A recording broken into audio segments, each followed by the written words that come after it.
que nous tentons de faire ici, c'est de nous démontrer la puissance de la parole de Dieu. Mais en commençant d'abord par définir ou à voir qu'est-ce que l'idée de parole dans la Bible. Quand on dit parole dans la Bible, quand on dit parole dans la théologie, dans les choses de Dieu, mettez souvent ceci en tête. La parole est l'expression de l'état d'esprit. Je ne parle pas ici seulement de Dieu, mais la parole, la fonction d'une parole, même la parole d'un être humain, révèle son état d'esprit. La parole révèle ce que tu es dedans. Lorsqu'une personne parle, il révèle son état d'esprit. J'aimerais le dire en ces mots. La parole est la main de la pensée. La parole est la main de la pensée. C'est-à-dire lorsque la pensée veut te serrer la main, lorsque ce qu'une personne pense veut entrer en contact avec toi, c'est à travers la parole que cela se fait. Lisons ensemble Matthieu chapitre 12, versets 33 à 36. Matthieu chapitre 12, versets 33 à 36. Ou dites que l'arbre est bon et que son fruit est bon.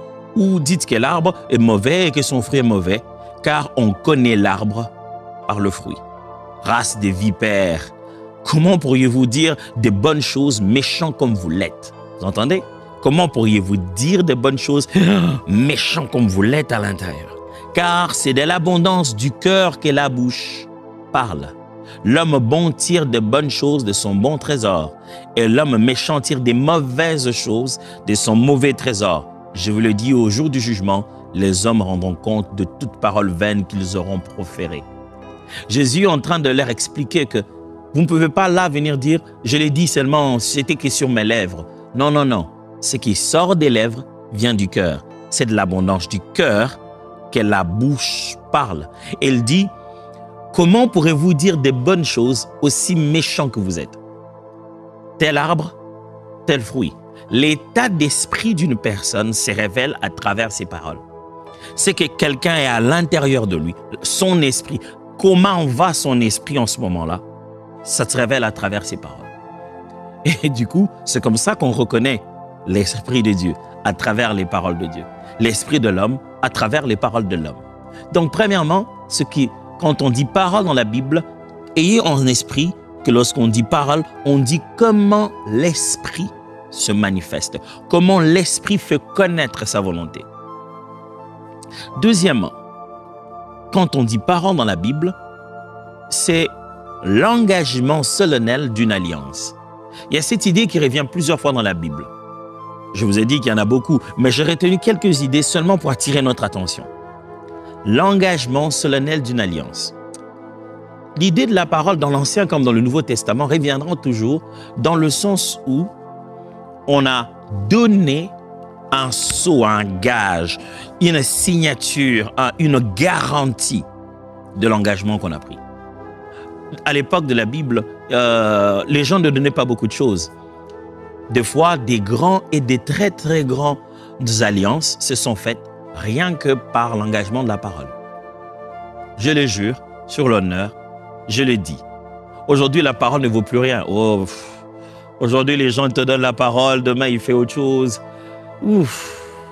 Aujourd'hui, les gens non plus n'hésitent plus de mentir. Très peu de personnes donnent leur parole avec honneur. Mais dans la Bible, l'idée de la parole, c'est justement ce gage que tu viens poser à table pour faire une alliance. Mais de nos jours, les gens font plus confiance à leur encre qu'ils ont mis sur un papier. Parce qu'ils ont signé, ils se disent là nous sommes liés. Mais dans le temps de la Bible, parce que la parole est prononcée, Dieu a entendu, les anges ont entendu, j'aimerais même dire, les démons ont entendu. Les éléments de la terre ont entendu. Il n'y a pas d'engagement aussi puissant que la parole prononcée. Exode chapitre 13, versets 11 à 12 le montre. Exode chapitre 13, versets 11 à 12. Quand l'Éternel vous aura fait entrer dans les pays des Cananéens, comme il vous l'a solennellement promis, à vous et à vos ancêtres, et qui vous l'aura donné, vous lui offrirez tout garçon premier-né, et les premiers-nés mâles de votre bétail lui appartiendront. Dieu veut promettre, il veut faire un engagement solennel. Moi, l'Éternel, Dieu Tout-Puissant, je m'engage. Dieu, donne-nous une preuve, quelque chose qui nous assure. Sur ma parole, parce que j'ai parlé, je m'engage. La parole dans la Bible est l'expression même d'un engagement. Qui libère sa parole s'engage.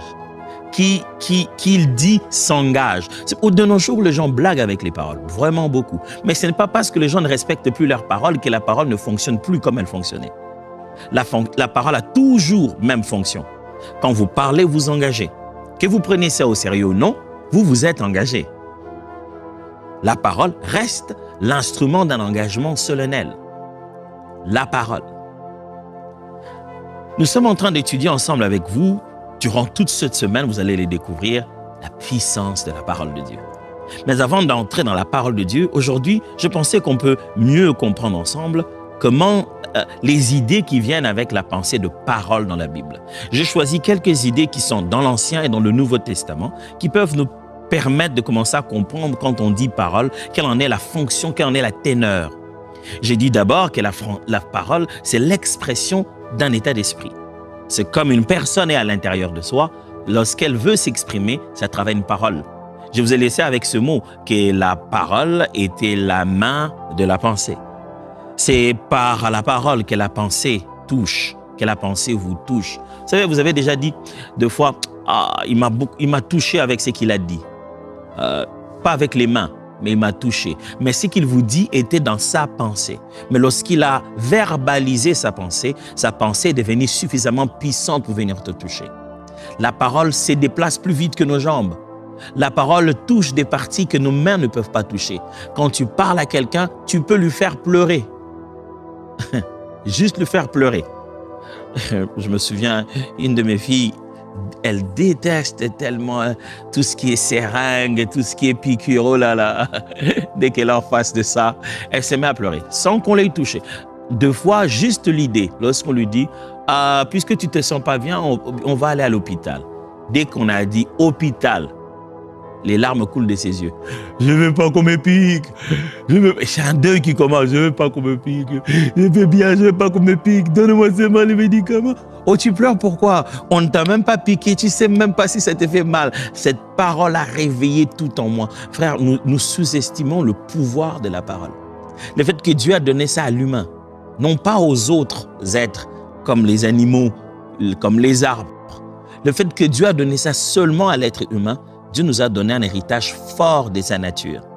Puisqu'il est de la nature de Dieu de parler, le fait qu'il nous a rendus des êtres parlants, il nous a conféré un puissant pouvoir sur l'humanité. N'oubliez pas, tout ce qui existe, Dieu l'a créé par sa parole. Et comment Dieu a-t-il agi? Comment Dieu a-t-il tellement agi pendant 6 jours, au point qu'au 7e, il demande de se reposer juste en parlant. Celui qui parle fonctionne. Celui qui parle travaille. La parole est la main de la pensée. Mais je viens aussi de vous dire que la parole est un engagement solennel. La parole vous engage dans une alliance. Ce que vous dites vaut mieux que tout ce que vous signez. Parce que vous pouvez avoir signé de papier, vous pouvez vous détourner, mais vous l'avez dit. Je me souviens une fois, un jeune homme a pris un engagement avec une jeune fille. Il a accepté qu'ils se marieraient. Ils se sont mis en couple. Ils n'avaient pas encore officialisé leur engagement. Et que ce jeune homme-là s'est détourné. Et à l'insu de celle qui était devenue son épouse carrément, dans le sens où ils vivaient déjà ensemble et qu'ils avaient déjà un enfant, à son insu, il est allé doter quelque part, faire un autre processus d'engagement de mariage à une autre fille. Et il a commencé un autre foyer à son insu. Mais puisqu'ils avaient déjà fait un premier pas de mariage, ils avaient déjà vu la famille et ils s'étaient déjà engagés, cette jeune fille était tellement dans la douleur qu'elle s'est dit, si vraiment ce garçon m'avait fait cette promesse, il m'avait dit ceci, si vraiment il a dit ça, Seigneur, ne laisse pas ses paroles en l'air. À cause de ce qu'il a dit, elle a dû prononcer des paroles qui étaient très dures. Et c'est ce qui est arrivé à ce jeune homme. Durant tout le temps, dans ce soi-disant nouveau mariage, il n'arrivait pas à avoir d'enfant. Jusqu'à ce qu'elle rentre voir cette jeune fille. Ce n'était pas de la sorcellerie, ce n'était pas une malédiction. Mais la fille en a fait appel à la parole qui a été prononcée. Faites attention aux choses que vous dites. Vous posez sur la table quelque chose que tout le monde peut utiliser. Vous pouvez arracher les feuilles du contrat. Mais ne vous laissez pas tromper par l'expression française qui dit « je retire mes paroles ». Hein? Ça ne se passe pas comme ça, spirituellement. Quand une parole est libérée, il en faut une autre pour annuler la première. Mais malheureusement, on ne retire pas la parole. Il y a un dicton qui dit « la parole ressemble à un clou que l'on frappe en coup de marteau sur du bois. Même quand on a retiré le clou, la trace reste. » La parole, mes amis, c'est un engagement fort. Quand on utilise la parole, on s'engage et on engage. Devant les hommes, devant Dieu, devant les esprits, on engage. Chaque fois que vous libérez une parole, sachez qu'il y a toujours un témoin. Pas toujours visible, mais même invisible. Il y a des témoins derrière chaque parole que vous êtes en train de prononcer.